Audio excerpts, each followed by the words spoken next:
ଦେଖନ୍ତୁ ଆଜି ଯେହେତୁ କାଲି ପଖାଳ ଦିବସ ଗଲା, ମୁଁ ତ ସ୍କୁଲ ଯାଇଥିଲି, ମୋତେ ଟାଇମ୍ ହେଲାନି କରିବା ପାଇଁ।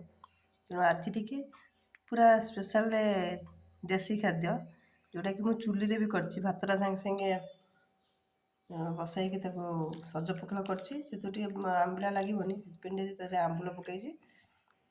ଆଉ ଦେଖନ୍ତୁ ଛୁଇଁ ଆଳୁ ଭଜା ହେଉଛି ସ୍ପେଶାଲ, ଆମ୍ବୁଳ ଝୋଳ, ଟମାଟୋ ଚଟଣି, ଆଳୁ ଭର୍ତ୍ତା, ଏଇଟା ପୋଡ଼ା ଆଳୁ ଯେଉଁଟା ଚୁଲିରେ କରିଥିଲି, ପୋଡ଼ା ଆଳୁ, ପିଆଜ ଚକଡ଼ା ହେଇଛି, ଏଇଟା ବଢ଼ି ଚୁରା, ଇଏ ହେଉଛି ଗୋଟି ଭେଣ୍ଡି ଭଜା।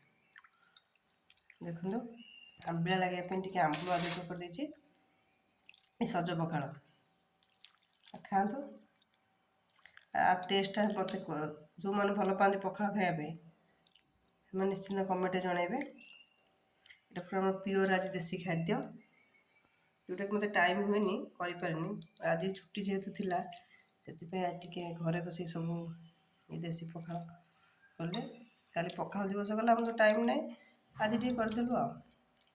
କେଉଁମାନଙ୍କୁ ଏସବୁ ଖାଦ୍ୟ ଭଲ ଲାଗେ ନିଶ୍ଚୟ କମେଣ୍ଟରେ ଜଣାଇବେ। ଚାଲନ୍ତୁ ଏବେ ଖାଇବା ଚାଲନ୍ତୁ।